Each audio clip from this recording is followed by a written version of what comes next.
Bueno, estamos con el doctor Mario Campero, neurólogo de Clínica Alemana de Santiago, a quien agradecemos por haber participado de este proyecto. Doctor, en primer lugar, quisiéramos saber por qué es tan importante el examen neurológico. Gracias por la invitación. La importancia del examen neurológico radica en que es un examen complejo, relativamente largo, y que es esencial para poder establecer el diagnóstico o la orientación diagnóstica en los pacientes con patología neurológica.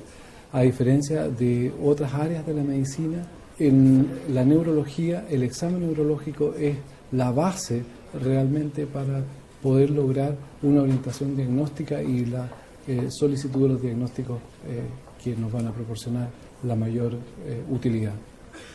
¿Cuáles son los objetivos que persigue este capítulo?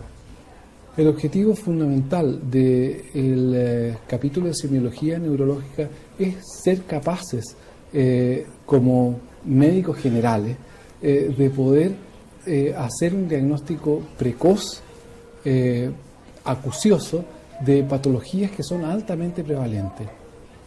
Recordemos que las causas más importantes de muerte, por ejemplo, corresponde a accidentes cerebrovasculares. Y la detección precoz de un accidente cerebrovascular se basa en este examen neurológico. ¿Y cuáles serían los objetivos específicos de este capítulo? Bueno, específicamente el capítulo tiene una primera parte que es la anamnesis neurológica, orientada a ir al examen mental, con todas sus subdivisiones, partiendo por la capacidad de estar despierto o no, luego las funciones corticales superiores que denominamos nosotros, en donde está la capacidad de concentración, la capacidad de memoria, la capacidad de lenguaje, etc.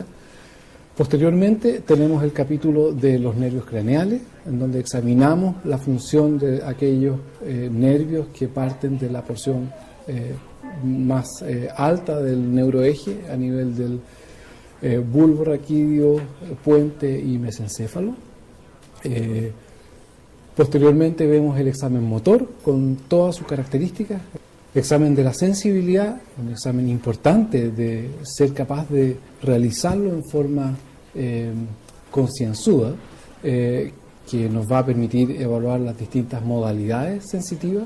Vamos a evaluar posteriormente en el examen neurológico la función del cerebelo, la función que tiene que ver con la coordinación, posteriormente la marcha y la aparición de signos anormales, como son los signos de irritación meningia e irritación radicular, que son tan importantes para el diagnóstico de algunas enfermedades que son potencialmente muy serias, como por ejemplo la meningitis. Perfecto, doctor. Bueno, le agradecemos nuevamente entonces su participación en este proyecto. Muchas gracias.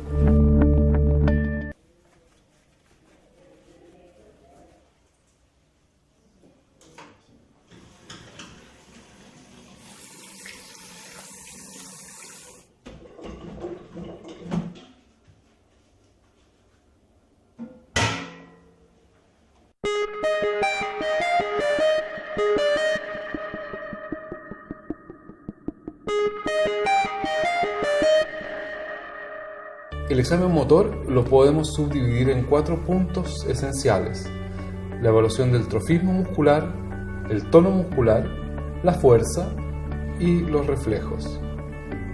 Para evaluar el trofismo muscular, el paciente debe estar con la menor cantidad de ropa posible, idealmente en ropa interior. Lo que hacemos es inspeccionar el volumen muscular de distintas áreas corporales en busca de atrofia o hipertrofia. Vamos a comparar la simetría de un lado con el otro y los segmentos proximales con respecto a los segmentos distales. En la inspección también vamos a buscar la presencia de movimientos involuntarios, particularmente de fasciculaciones o alteraciones cutáneas o articulares que pudieran sugerir un compromiso nervioso, como lo son ulceraciones de la piel, artropatía o desviaciones escolióticas de la columna. Evaluamos el tono muscular, Tiene que estar absolutamente relajado, sin hacer nada de fuerza, y vamos a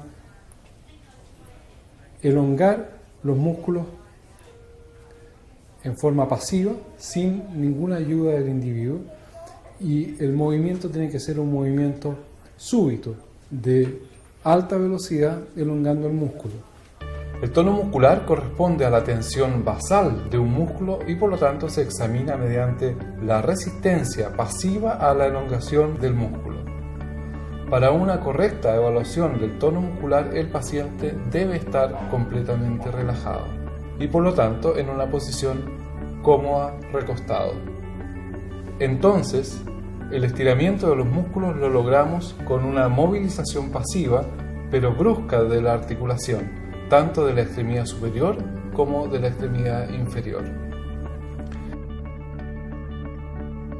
En la extremidad superior evaluamos tono en el codo con una mano afirmando el brazo y otra el antebrazo. Realizamos una flexión y luego una extensión súbita del codo en todo el rango de su movilidad, con lo que logramos una extensión brusca del bíceps, buscando la presencia de hipertonía o hipotonía.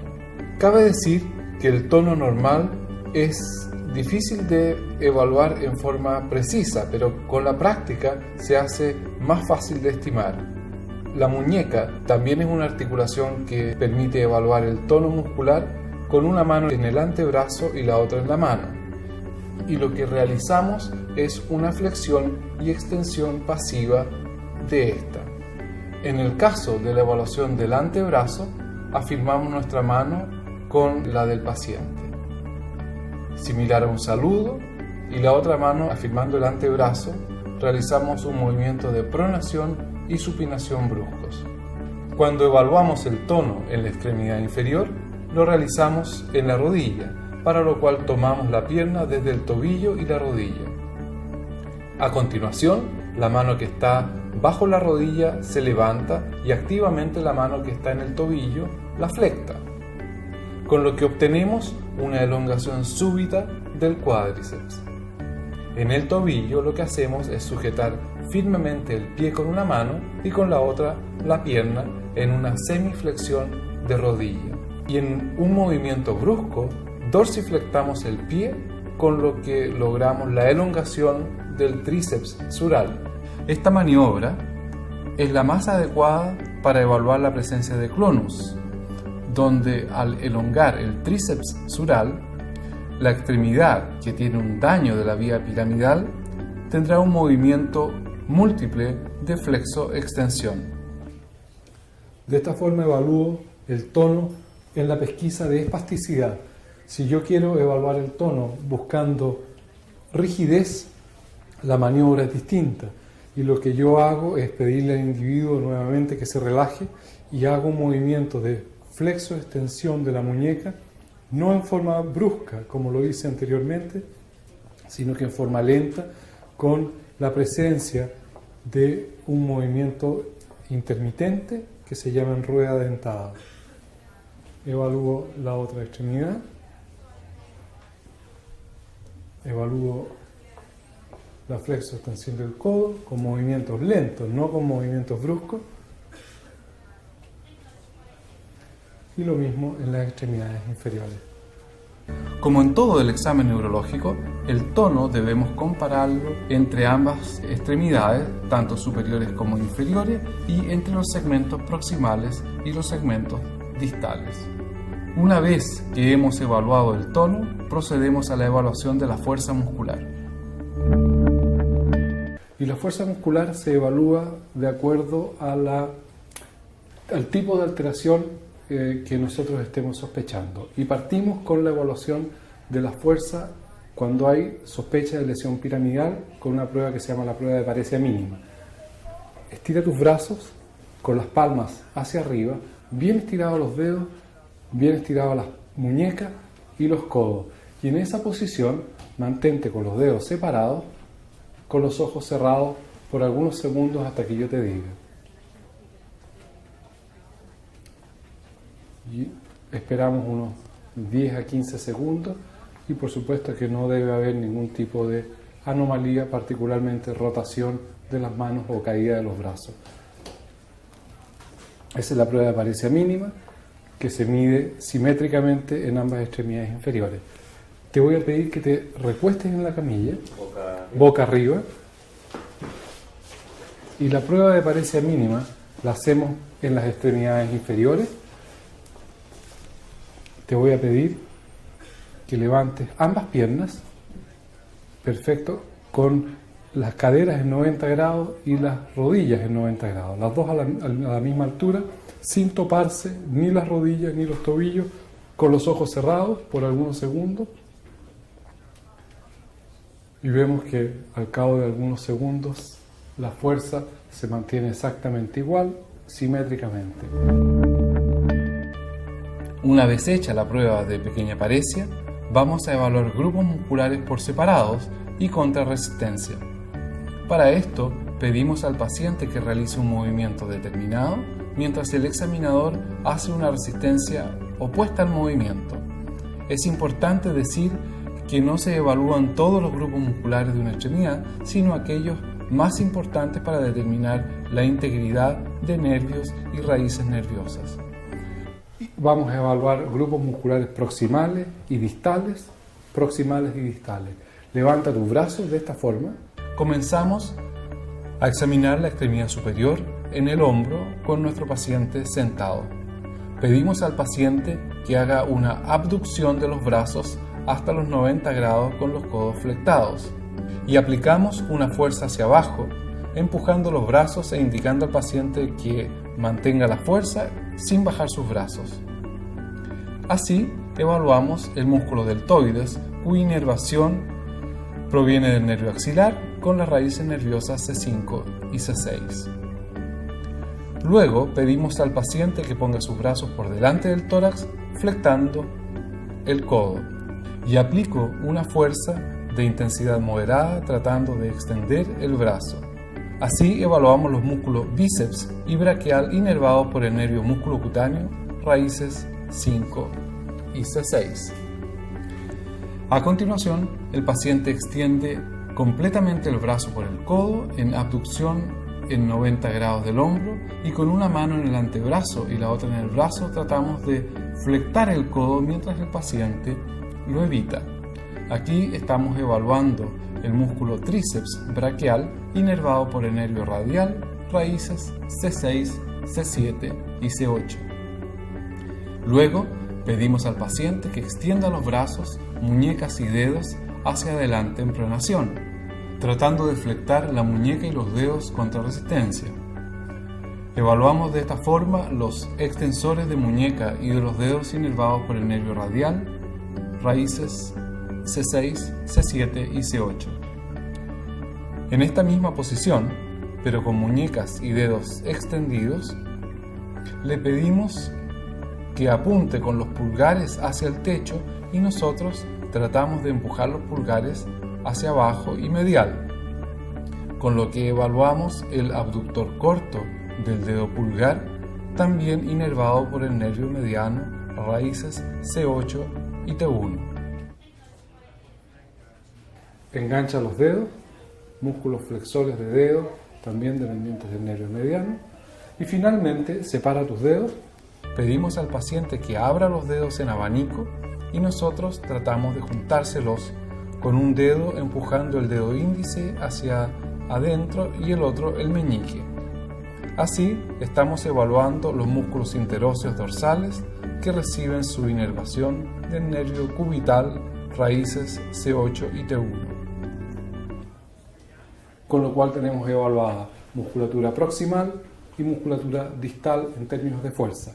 Y en la extremidad inferior, recuéstate boca arriba nuevamente, en la extremidad inferior vamos a hacer una secuencia muy parecida.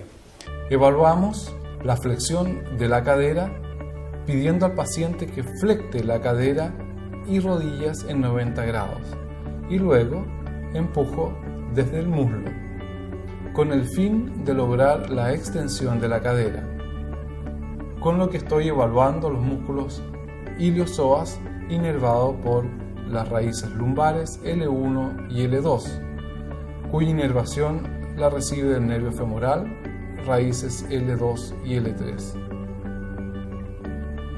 De esa misma posición, evalúo la extensión de la rodilla, tratando de flectarla, empujando la pierna hacia abajo.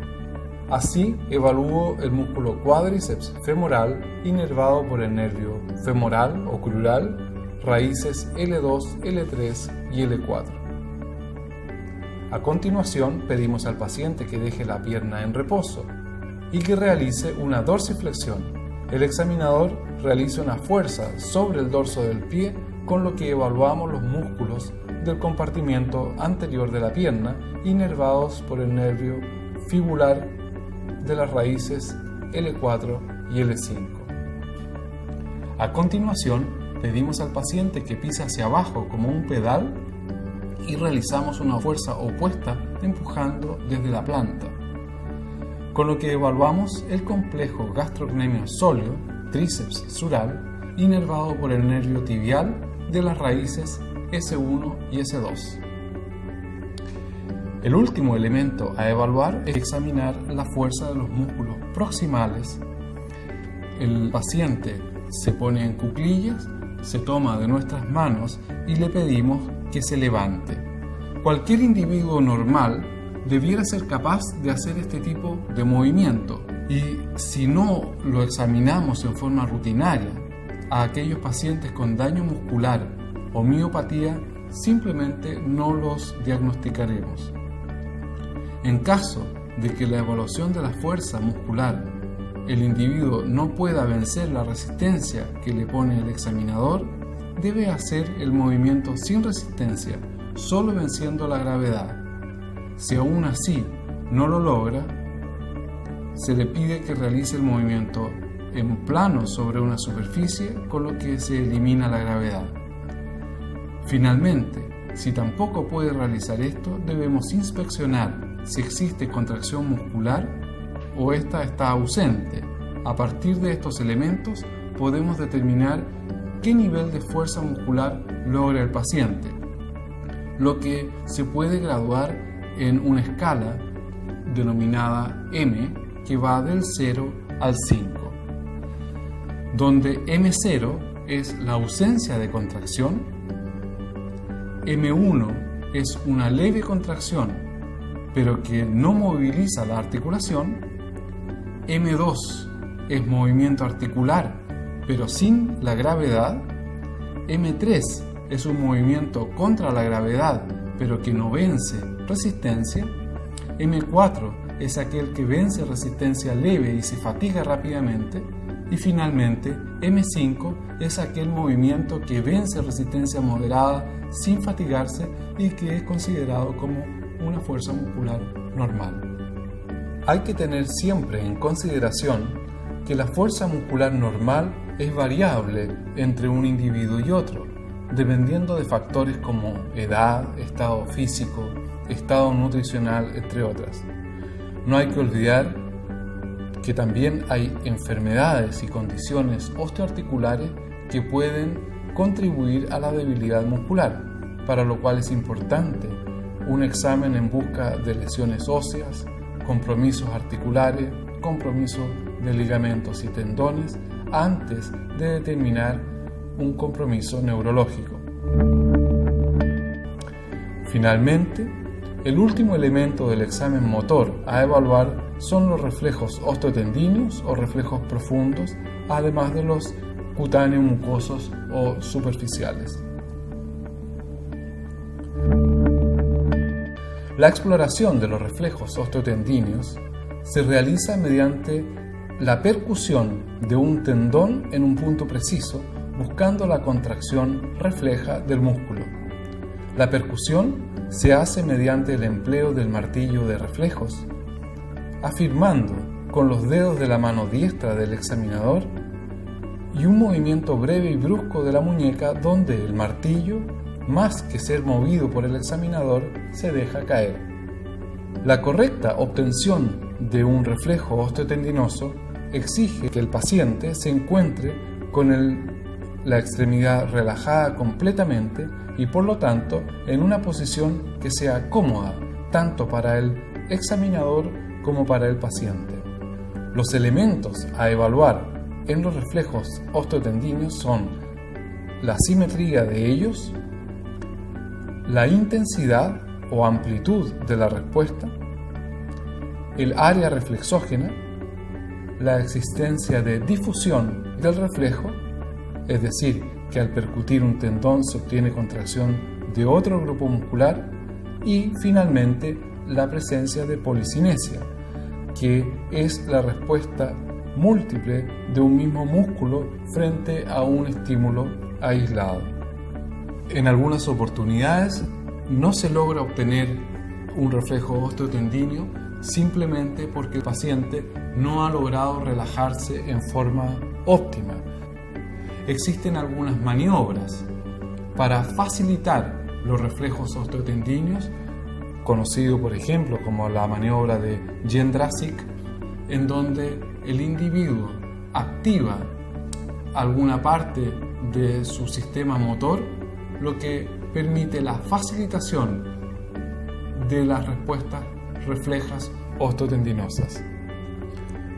Por ejemplo, se le pide al paciente que ponga los dedos de ambas manos en forma de garras y enganche los dedos de una mano con la otra y súbitamente traccione. Al momento previo de golpear el tendón, le pedimos al individuo que genere fuerza con cada uno de sus brazos, con lo cual se facilita la obtención de los reflejos osteotendinosos. Según la respuesta que obtenemos, la intensidad del reflejo osteotendinoso se gradúa en una escala de 0 a 4. De esta forma, los reflejos osteotendíneos pueden estar ausentes, disminuidos, normales o tener una respuesta exagerada. Una respuesta exagerada que puede ir de lo normal, que uno denomina reflejos vivos, o siendo estos patológicos, considerando la hiperreflexia como su expresión máxima. La hiperreflexia se refiere a una respuesta exagerada frente a un estímulo, con un aumento del área reflexógena, la presencia de policinesia y la difusión del reflejo. Comenzamos con la evaluación del reflejo bicipital. Los reflejos osteotendíneos o reflejos profundos los vamos a evaluar en extremidades superiores y en extremidades inferiores. Vamos a evaluar los aspectos de los reflejos osteotendinosos, que son la amplitud, la presencia de policinesia, el área reflexógena, fundamentalmente. Vemos el reflejo bicipital apoyando nuestro dedo en el tendón del bíceps y percutimos el tendón del bíceps, con lo que se produce una contracción del bíceps, una flexión del codo.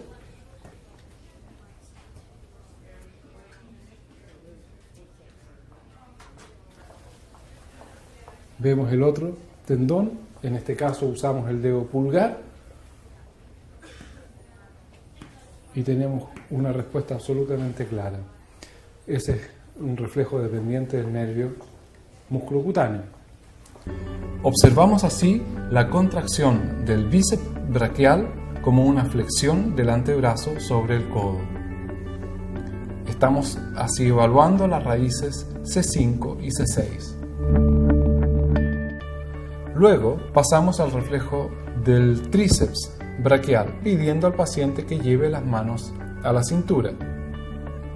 Si el paciente está en decúbito, que es la forma más típica de examinarlo, se le afirman las muñecas y con el codo semiflectado sobre el pecho del paciente golpeamos el tendón del tríceps sobre el codo, con lo que vamos a obtener una extensión del antebrazo sobre el brazo, evaluando las raíces C6, C7, C8 a través del nervio radial.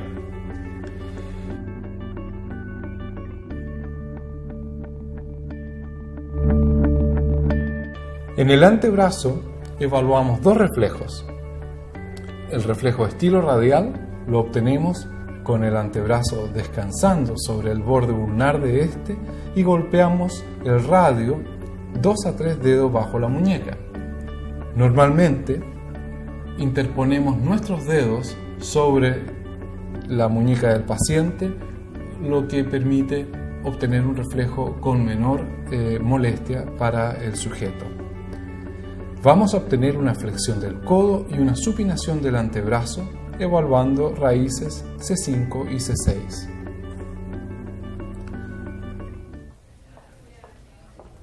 En donde obtenemos una respuesta percutiendo la estiloides radial, siempre con nuestro dedo apoyado para evitar la molestia al paciente. Obtenemos una respuesta que es de flexión del bíceps, una supinación y, si ustedes se fijan, también hay una flexión de los dedos. Luego, con el brazo en supinación, evaluamos el reflejo cúbito-pronador, percutiendo también a 2 o 3 dedos de la muñeca la ulna, con lo cual obtendremos una pronación del antebrazo. Evaluamos así las raíces nerviosas C7, C8 y T1.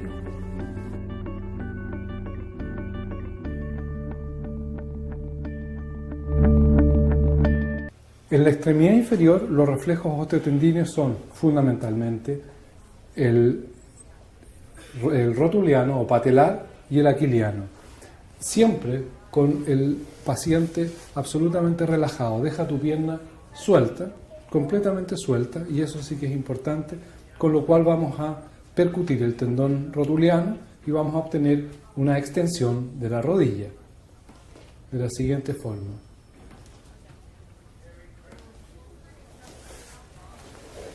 Comparamos con la otra pierna. Perfecto. Nosotros aprovechamos de evaluar todos los componentes de los reflejos, como habíamos dicho. Bien relajada la pierna, bien suelta. El área reflexógena, que si vemos, aquí se obtiene el reflejo no solamente del tendón rotuliano, sino que de las áreas adyacentes.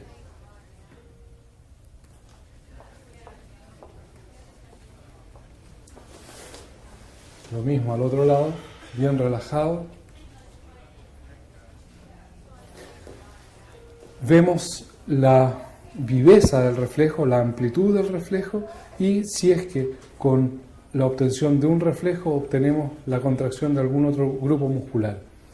Para el reflejo patelar se pueden utilizar dos maniobras.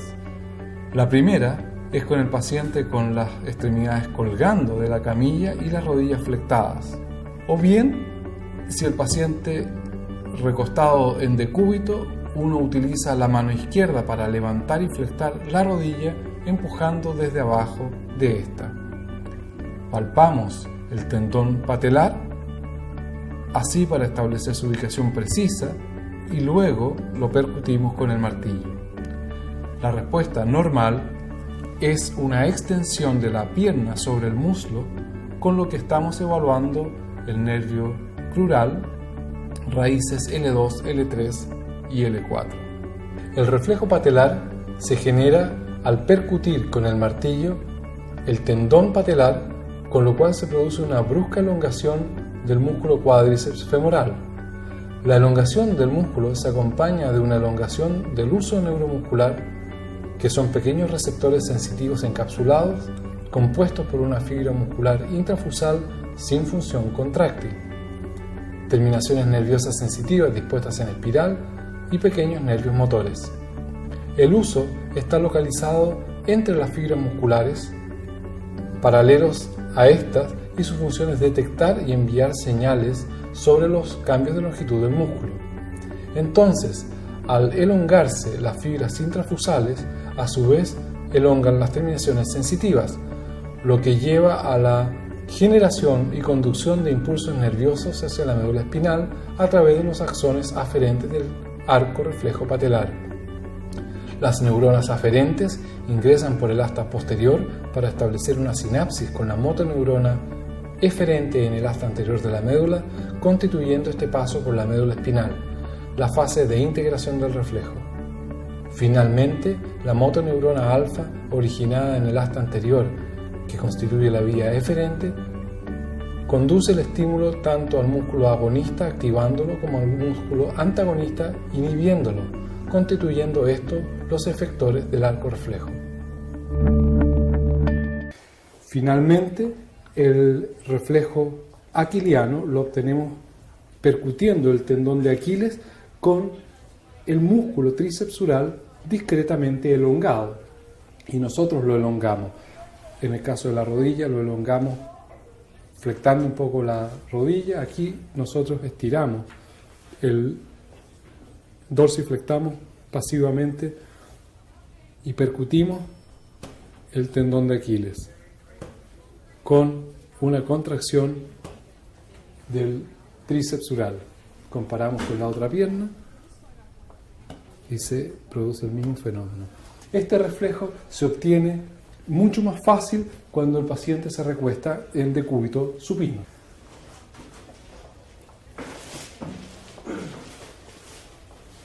Perfectamente bien relajado, y nosotros elongamos nuevamente el tendón de Aquiles y se obtiene la respuesta.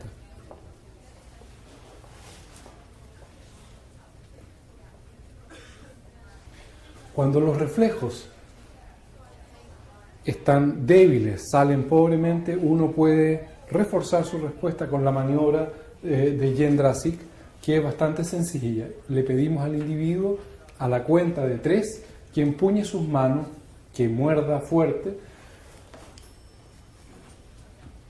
sin hacer nada, relajado, absolutamente nada. Ese es el reflejo basal.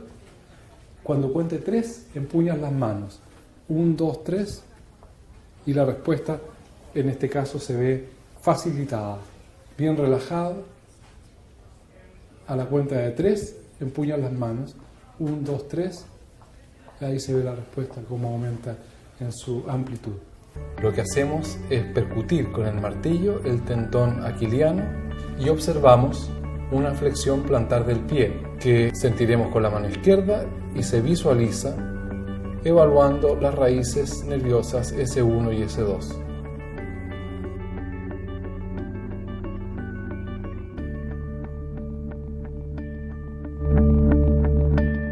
Los reflejos superficiales, que son el reflejo cutáneo abdominal y el reflejo plantar,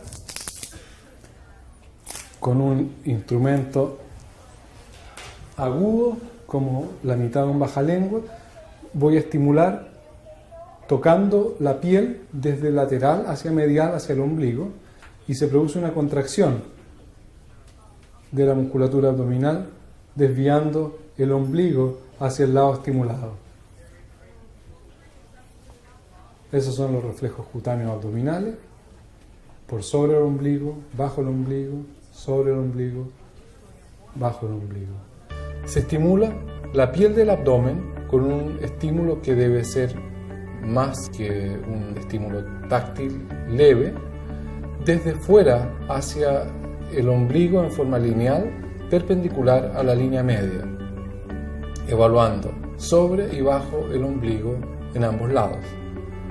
La respuesta normal es una contracción de los músculos abdominales de ese lado, pudiendo haber una desviación del ombligo ipsilateral. Por sobre el ombligo evaluamos las raíces T8, T9 y T10, y bajo el ombligo las raíces T10, 11 y 12.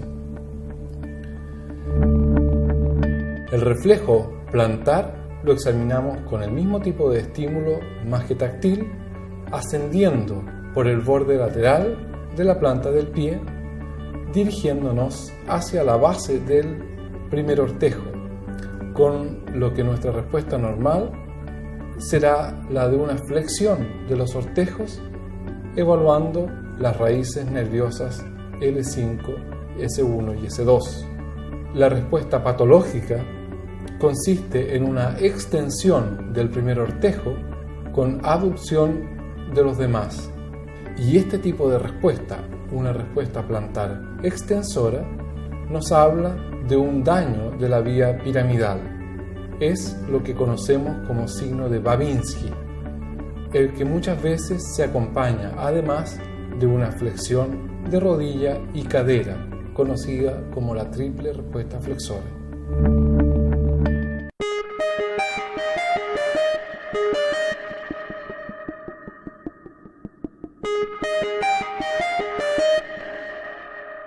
La evaluación del sistema sensorial somático consiste en evaluar las distintas modalidades sensitivas comprendidas en las vías ascendentes de los sistemas anterolateral y columna dorsal lemnisco-medial, ubicadas en la médula espinal, que son responsables de la sensibilidad táctil, dolor, temperatura, vibración y propiocepción.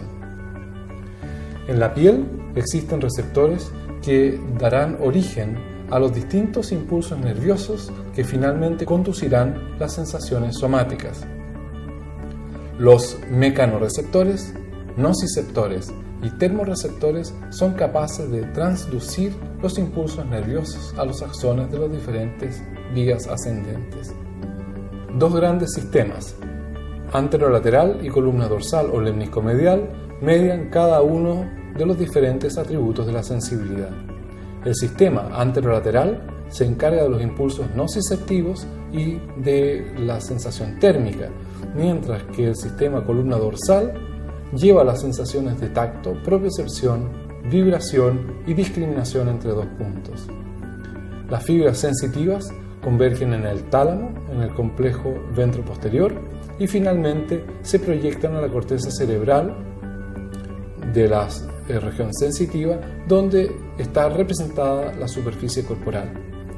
Las fibras del sistema anterolateral, luego de ingresar a través de las raíces posteriores, ascienden uno o dos segmentos para hacer sinapsis en neuronas del asta dorsal.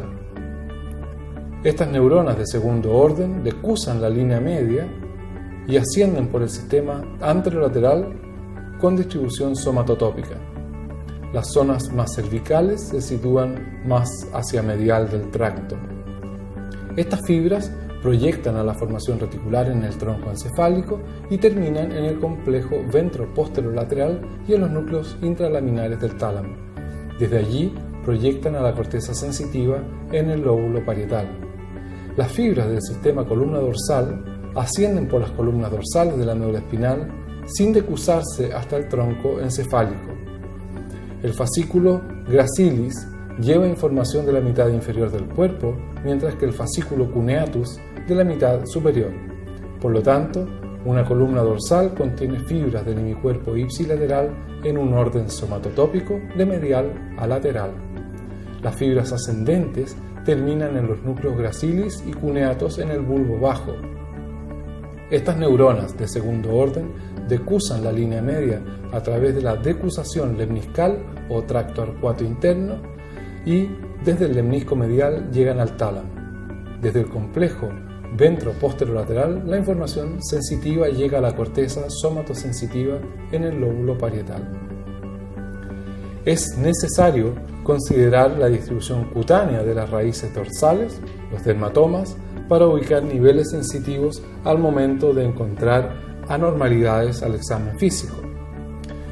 Hay que recordar que existe cierta superposición entre las diferentes raíces.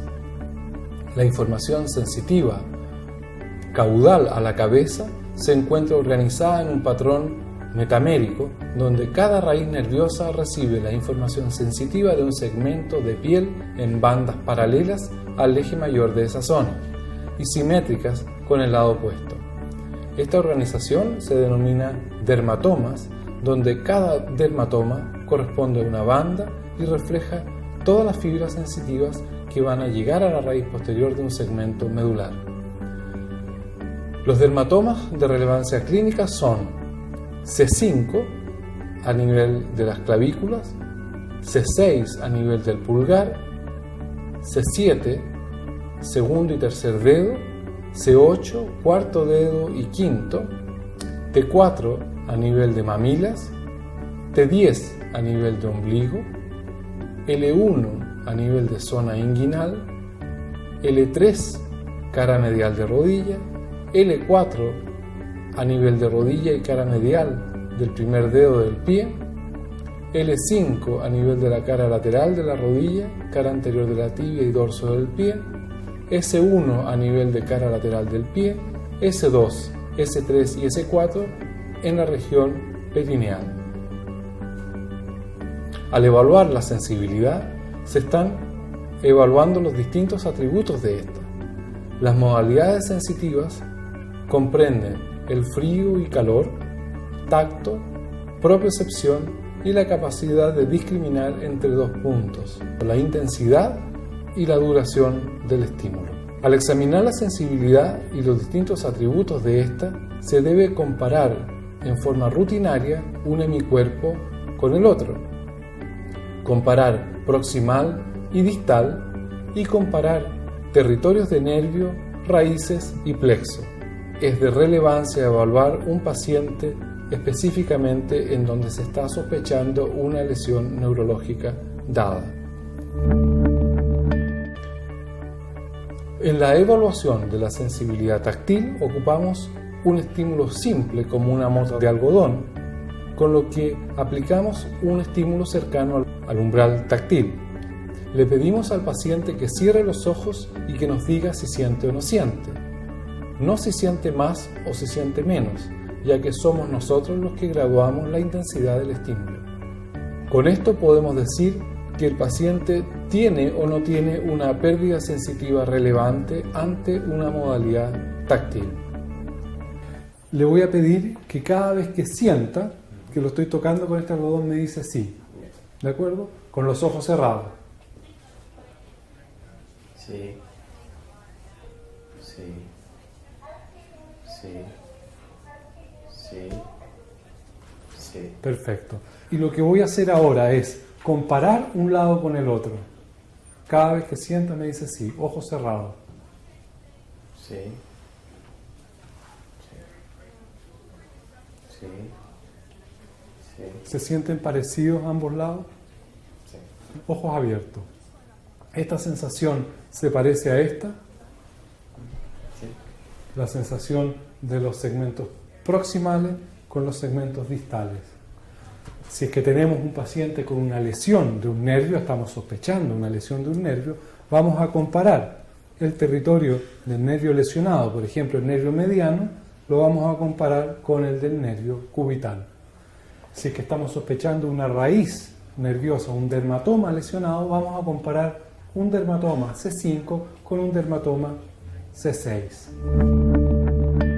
Luego, con un instrumento abusado, preferentemente no metálico, pues puede dañar la piel y eliminable, como un mondadientes o una punta de un bajalengua, evaluamos de la misma forma la sensibilidad dolorosa comparando un hemicuerpo con otro, proximal y distal y los distintos territorios nerviosos. ¿Siente la pinchadita? Sí. Perfecto. ¿Siente la pinchadita? Sí. ¿Sí? ¿Siente ahí la pinchadita? No. No. ¿Siente la pinchadita? Sí. ¿Esta pinchadita se parece a esta? Entre esta pinchadita y esta pinchadita. Para la sensibilidad térmica, utilizamos lo que tengamos a nuestro alcance a una temperatura inferior a la corporal. La temperatura ambiental de 20 o 21 grados, por ejemplo. En este caso, posicionaremos el diapasón y le preguntamos si siente o no y qué es lo que siente, comparando siempre proximal, distal y un hemicuerpo con otro. ¿Cómo se siente eso? ¿Frío o tibio? Frío. Frío. Frío. Tibio. A continuación, evaluaremos la sensibilidad vibratoria con nuestro diapasón de 128 Hz. Lo hacemos vibrar y lo apoyamos sobre prominencias óseas. Nos diga qué es lo que siente. Vibración. Vibración También. sobre las superficies óseas. ¿Sientes algo ahí? Sí. Vibración, No. Sí. vibración, Sí. Vibración. También. También. Perfecto. Comparamos proximal y distal, proximal y distal.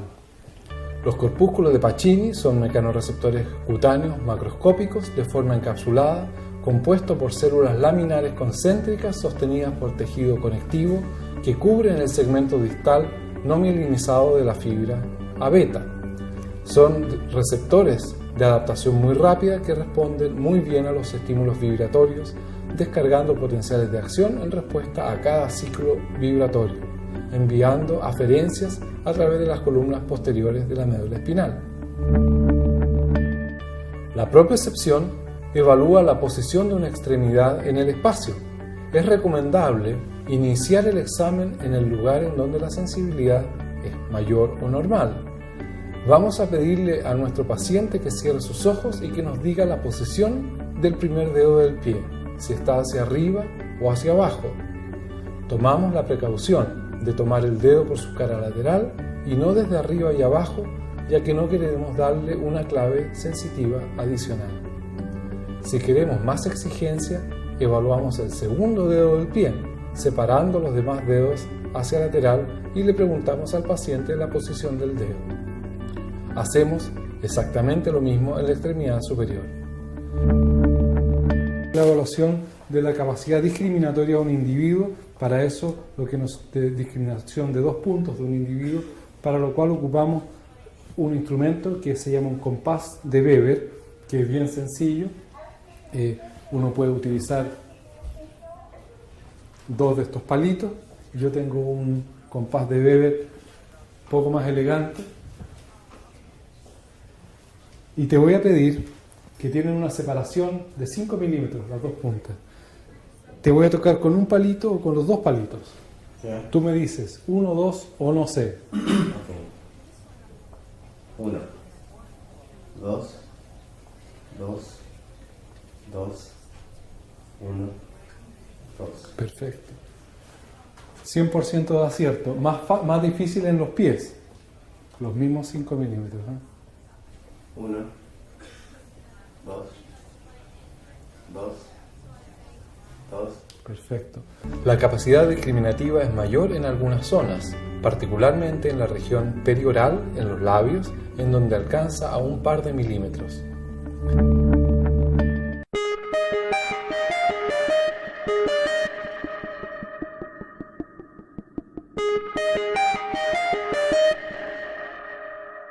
El cerebelo recibe aferencias motoras y sensitivas para coordinar la actividad motora, mantener el equilibrio y ayudar en el control de la postura. Ubicado en la fosa craneana posterior, el cerebelo distingue un vermis ubicado en la línea media y 2 hemisferios laterales. La corteza situada sobre la sustancia blanca se origina en lobulillos que se agrupan en 3 lóbulos, anterior, posterior y el flóculo nodular. Dentro de la sustancia blanca se distinguen 4 núcleos profundos apareados bilateralmente: el núcleo del techo, el globoso, el emboliforme y dentado.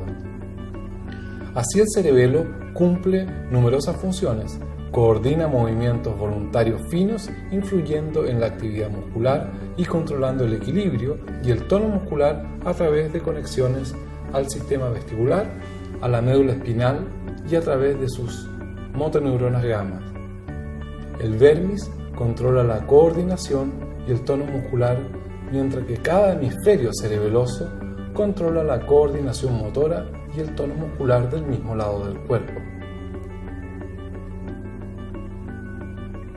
La coordinación del movimiento muscular requiere de la integración de 4 vías nerviosas que eventualmente alterarán los resultados al momento de evaluar la función del cerebelo.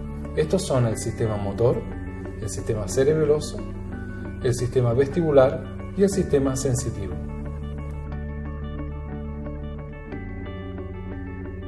La función cerebelosa se explora durante la ejecución de movimiento, como pruebas dinámicas, y durante la postura en reposo, como pruebas estáticas. Para evaluar la coordinación dinámica, se examinan movimientos alternantes rápidos y movimientos de punto a punto. La extremidad superior se puede evaluar de diferentes formas. Una de ellas es pedirle al paciente que prone y supine la mano sobre la palma de la otra de forma alternante y rápida. Evaluamos la velocidad, el ritmo y la fineza de los movimientos. Siempre repetir los movimientos en la otra mano. Con la otra mano, movimiento repetitivo. Ahora alternando palma y dorso con la otra mano. Perfectamente. Una última prueba es pedirle que toque con su pulgar cada dedo de su mano lo más rápido posible. Dedo de la mano. Muy bien. Con la otra mano.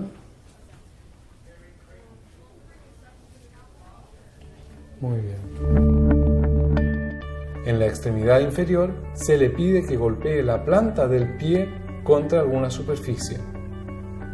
Siempre evaluar el otro pie. Lo que podemos hacer a continuación es pedirle que haga un movimiento repetitivo de flexión plantar golpeando mi mano.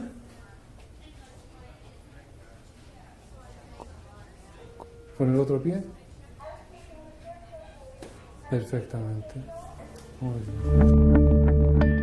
Para examinar los movimientos de punto a punto en las extremidades superiores se le pide al paciente que toque la punta de su nariz con su índice extendido y posteriormente toque el índice del examinador, ubicado a por lo menos un brazo de distancia. Para seguir con la evaluación se le pide al paciente que cierre sus ojos, mientras mantenemos el dedo en una única posición. Siempre evaluar esta prueba comparando con la otra extremidad. Para la evaluación en las extremidades inferiores se le pide al paciente que se acueste en decúbito supino y que con el talón de una extremidad toque la rodilla y luego el tobillo de la otra pierna en forma repetida. Abajo, rodilla, tobillo, abajo. Sigue tú con ese movimiento. Rodilla, tobillo, abajo, con la otra pierna ahora.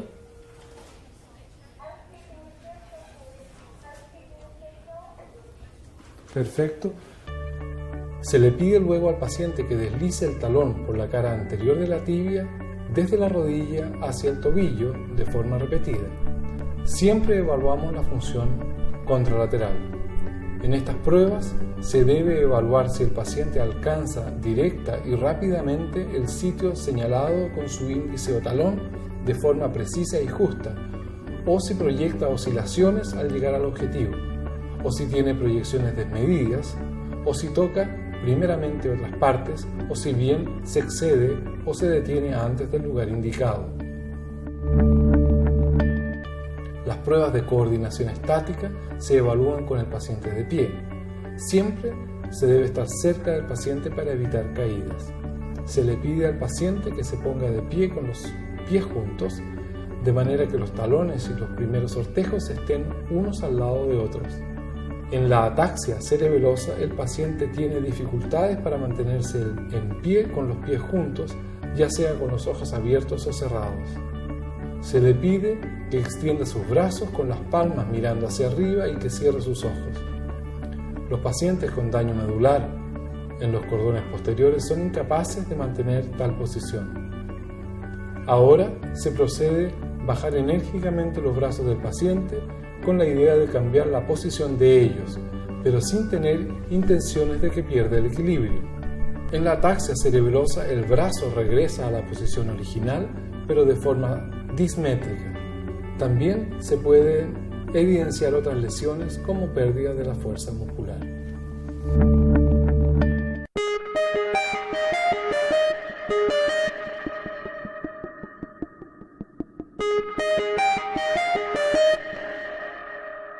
Los signos meningios son un apoyo y orientación diagnóstica frente a un proceso irritativo de las meningias, como suele ocurrir en la meningitis bacteriana, viral o en la hemorragia subaracnoidea.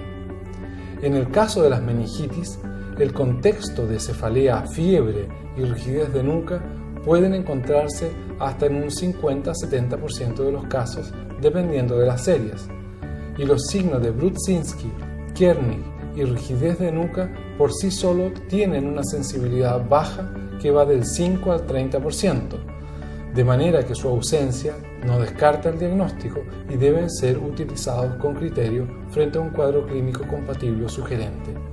Es importante mencionar que un paciente sin cefalea, fiebre y rigidez de nuca hace muy improbable el diagnóstico. Los signos clínicos que se evalúan en la práctica clínica son 3: la rigidez de nuca, el signo de Brudzinski y el signo de Kernig. El signo de rigidez de nuca se evalúa mediante movimientos de flexo-extensión de la cabeza, palpando la región posterior-superior del cuello.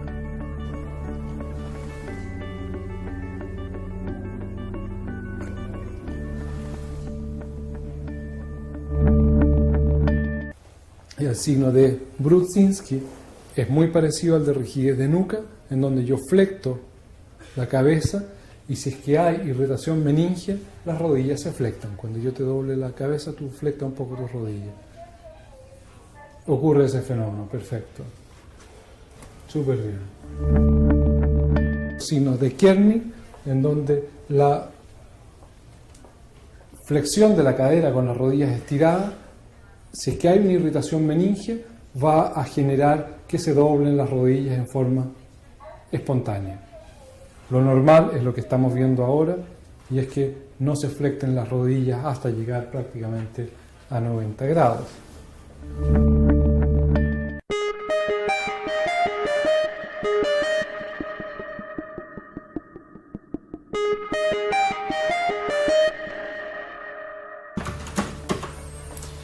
Al finalizar la segunda parte del examen físico-neurológico, en este caso por el Dr. Mario Campero, debemos describir nuestros hallazgos clínicos de la siguiente manera: función motora, trofismo normal, tono normal, reflejo osteotendíneo presentes simétricos, fuerza normal y simétrica, sensibilidad, sensibilidad superficial y profunda conservada, tacto, temperatura, vibración y propiocepción, cerebelosas, sin ataxia, sin dismetría ni disdiadococinesia,